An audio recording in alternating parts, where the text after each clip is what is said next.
Time to see a certain pink puffball all over again. Quite a bit sooner than most of us probably assumed I would do, huh?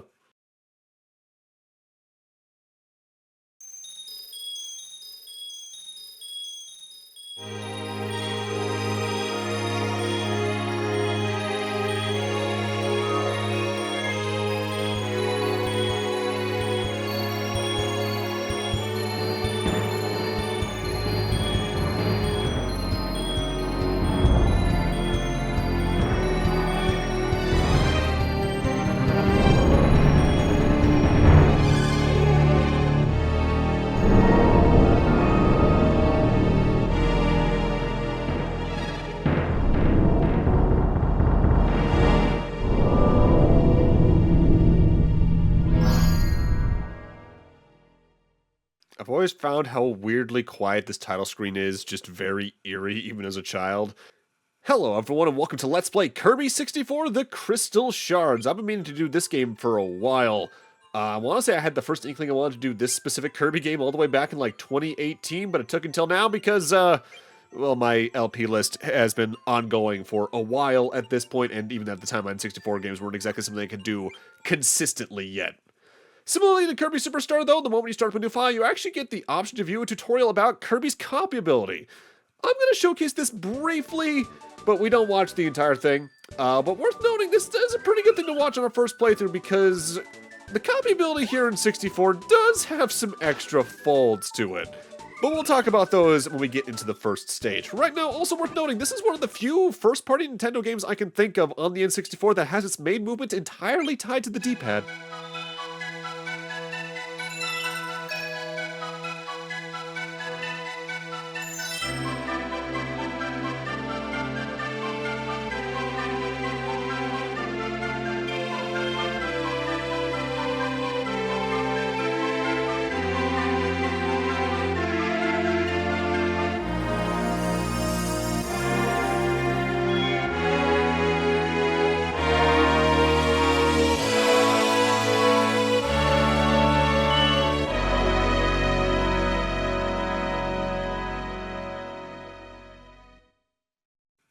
And as with most adventures for Kirby, we're going to start off here on Popstar.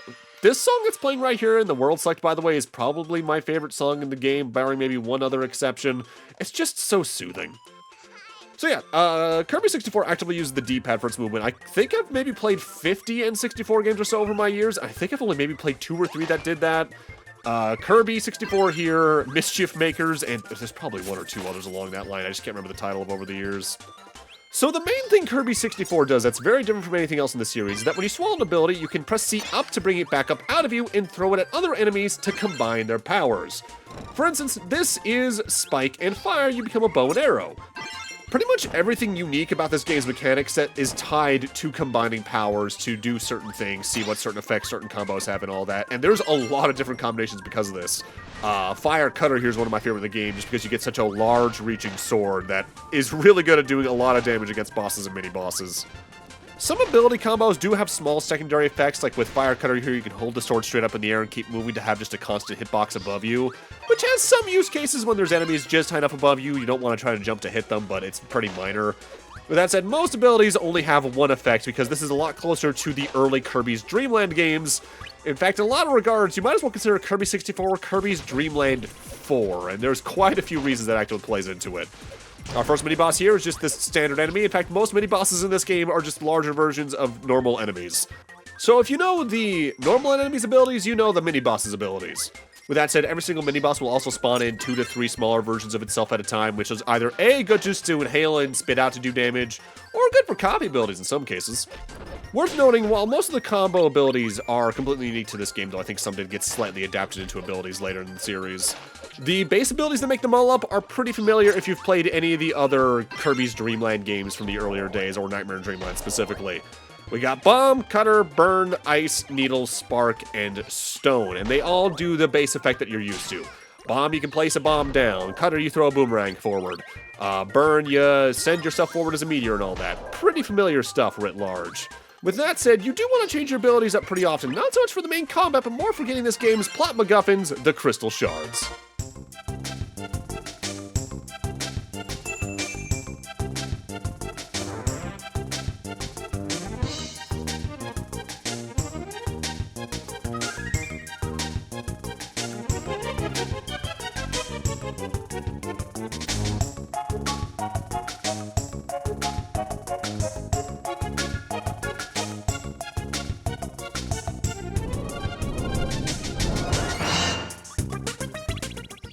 the horrid implication that Waddle Doos are literally just evil Waddle Dees.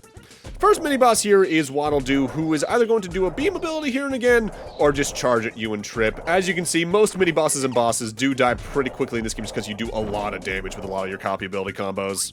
Or even just the base copy abilities, really.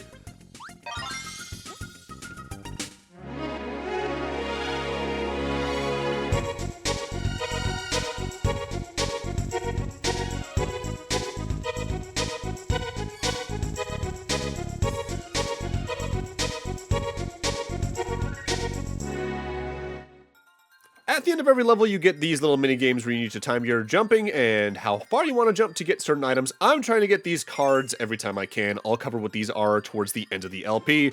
Although, forewarning, I don't get them all just because of the time investment to get them all. So, the Crystal Shards. They are our plot MacGuffins for this game. There's 3 in every stage, then 1 from every boss fight. In stages, they tend to hide Crystal Shards in one of 3 or 4 ways. Usually you get one for beating a mini-boss, should there be one. Sometimes they're just out in the open like the first one we grabbed was. Sometimes they're hidden behind things, masked by the 3D nature of the game. But more often than not, if there's one you're having trouble finding, it's probably hidden behind an ability block. There's going to be blocks that are either striped or checkerboarded or even just a solid color. Those colors match the colors of the base abilities. So, for instance, say there's a block that's black or green. Bomb or cutter are needed to destroy those. But if it's black and green, you need Bomb Cutter here to destroy it, which is a shuriken you throw forward, which then explodes after a second. Honestly, it's one of my favorites in the game for long-distance destruction, as once an enemy hits it, there's no way for them to get around it. Accuracy is definitely a bit more required with this than some other abilities, though. The stars here are effectively coins. You get a certain amount of them, I forget the exact amount off the top of my head, as you fill the bar below your health bar, and you get an extra life when the bar is filled. There's, I think, 3 or 4 different sizes of them. I believe yellow, blue, and green?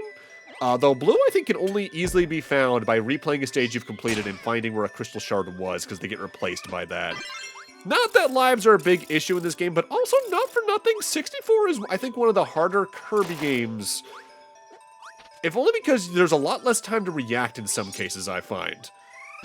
Specifically in regards to either crushing hazards or Kirby's general movement speed, as he's pretty sluggish is I guess a word I should use for this in this game. You move at a pretty slow pace even when you're running, which is kind of tied to the game itself because generally I'd say Kirby 64 is one of the more relaxed Kirby games down to its atmosphere because so much of this music is just so soothing. So Ice sparks a bit of a fun ability. You turn into a fridge and you throw out 3 food items that does damage. With that said, you can also grab them to heal yourself, so if you're trying to get through some survivability, this is a pretty good combo. I'm not showcasing every ability combo in the game, if only because there's a lot of them, and you don't even need maybe half of them to get all the crystal shards. But it's worth experimenting around in the case you see abilities that you like and want to try figuring out what the combos can be for it. This is a bit of a stressful crystal shard, though, due to one minor change. It actually matters a lot for Kirby's moveset in this game. So you can still fly as Kirby in this game by mashing the jump button. But compared to other Kirby games, his flight's actually limited here. You can only fly, I believe, for a set distance or time before Kirby starts struggling, and then just falls straight down after that. Well, not straight down. You can still maneuver yourself around left to right, but you gotta be careful because you can't ascend any further, thus you're likely more liable to potentially fall directly into a pit. Which is another reason I think this game's a little bit harder than most other Kirby games.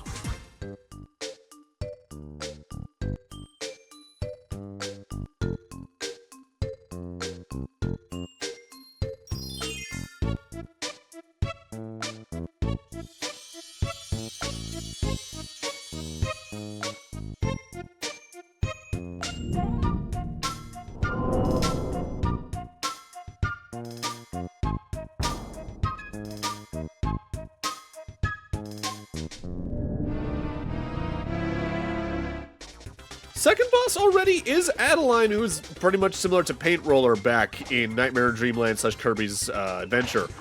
She'll paint various paintings onto the painting and send them at you as enemies. Deal damage to them to deal damage to the health bar. And honestly, not for nothing, Freezer Spark is really good for actively taking this fight out pretty quickly because the 3 distances and altitudes the food items get thrown out at can hit most of them just from you standing at the standstill. I have no idea what this blurry thing's meant to be. It's just weird.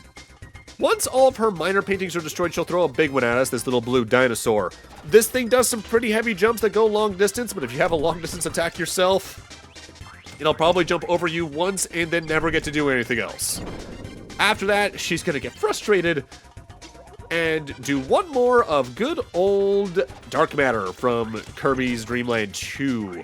And I guess a little bit in Kirby's Dream Land 3 as well. This is probably the hardest part of this fight, only because it tries to get over you and then attack by shooting something downwards.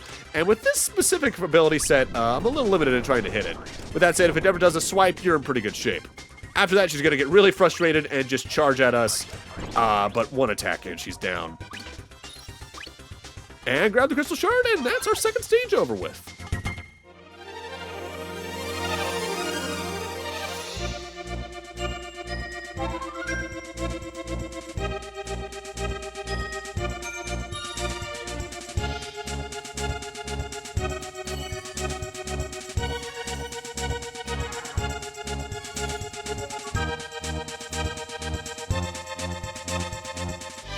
Off the top of my head, I think the Crystal Shards were one of the first things I ever saw in a video game that I, for some reason, just wanted to eat.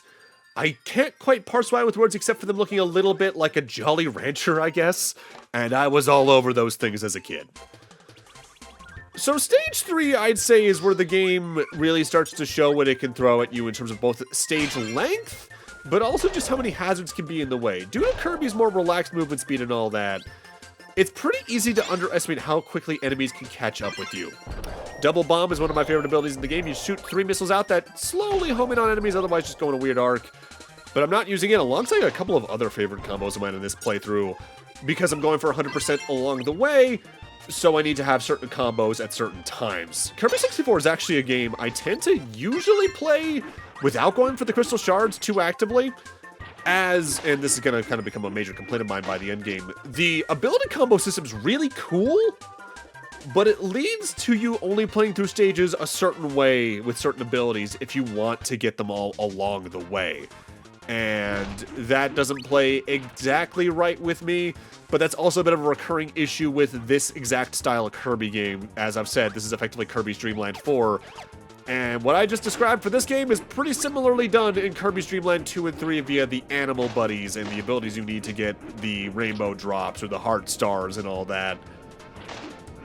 That also will lead a little bit into this game's development stuff, but I'll save that probably starting for next time after I probably read the game's story from the manual at that point too, because I want to do that next time as well, as World 1 is short enough where I don't have a lot of maneuvering room. Frankly, we're going to be doing one world every video in this LP, and most worlds in this game can be cleared in about 20 minutes.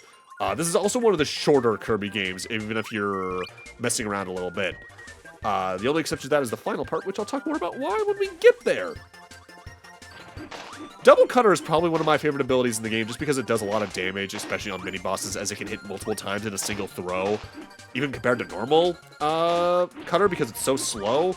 But Cutter actively is a little bit weaker in this game than a lot of other Kirby games, as in a lot of other Kirby games, you throw the boomerang and you can walk around full speed and all that because you're just throwing a separate boomerang. Cutter in this game, Kirby throws a part of his face out, and you move slower while it's actively out, so you're a little limited in what you can do compared to other games when you're using Cutter.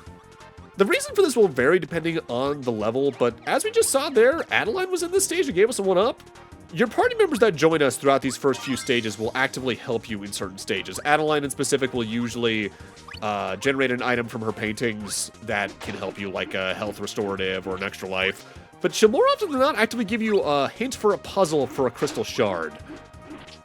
And you might have noticed there was a jump cut when I grabbed that Crystal Shard directly above the door into this room. The reason for that was I almost left that one behind intentionally, as similarly to a couple of other games in the series, we actively get a bit of a different ending if we finish the game without all the Crystal Shards. And I wanted to and am showing off both endings, but I had a couple of options for which Crystal Shard I would leave behind. My ultimate thoughts were the one we just went to, the first one in the game, or one in a specific other stage in the final world, and I pretty much opted to do the third one as it'll be the most convenient for recording time.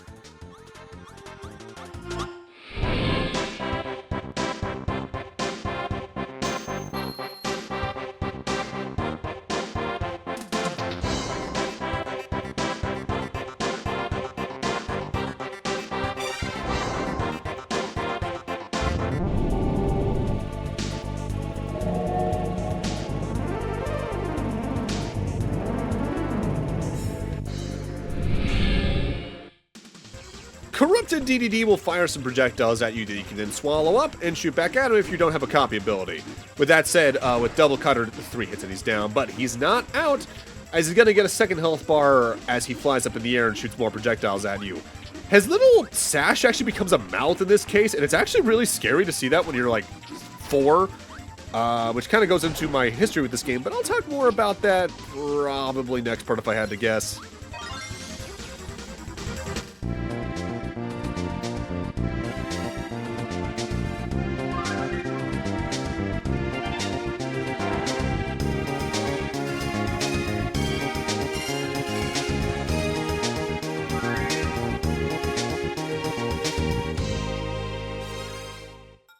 And thus DDD's been adopted into our ragtag bunch of adorable little mascot characters. Now, worth noting, I've always found this funny. I noticed this as a kid even. Largely this game runs at about 30 frames a second. But the cutscenes for some reason run at 60, and I've always found that kind of weirdly distracting. I even noticed as a kid they ran kind of smooth compared to the main game. So, our first actual boss fight is good old Wispy Woods once again, but he's actively a little different now as we're in 2.5D. To start off, we need to destroy his little saplings that have sprouted out and roam around the area while he shoots apples at us. These saplings will just walk left to right, occasionally jumping or firing little projectiles along the way as well. Once we destroy them all, though, he gets a bit angry and starts puffing out his roots to do damage to us. But that said, they're also how we damage him. Otherwise, he'll rain out a bunch of apples at once to try and do damage to you at a large area, and he can shoot out the same projectiles his little saplings just did. Still really easy because, well, he's Wispy Woods, but it's one of his more aggressive formations. I'll give him this. Can I even think of a Wispy Woods that's arguably harder than this? I guess maybe the one in Robobop, but it's been a long enough time since I last played that, I don't quite recall. And having just revisited and returned to Dreamland via the deluxe re-release, yeah, no, he's pretty easy there too, isn't he? Don't underestimate boss fights in this game, by the way, as you only have 6 hit points, and barring things like the Ice-Spark combination, there's no way to replenish it during boss fights. So if you enter a boss fight with too low of a health point or anything like that, you can be in danger real quick. But that's Popstar all wrapped up. Time for us to move on to World 2.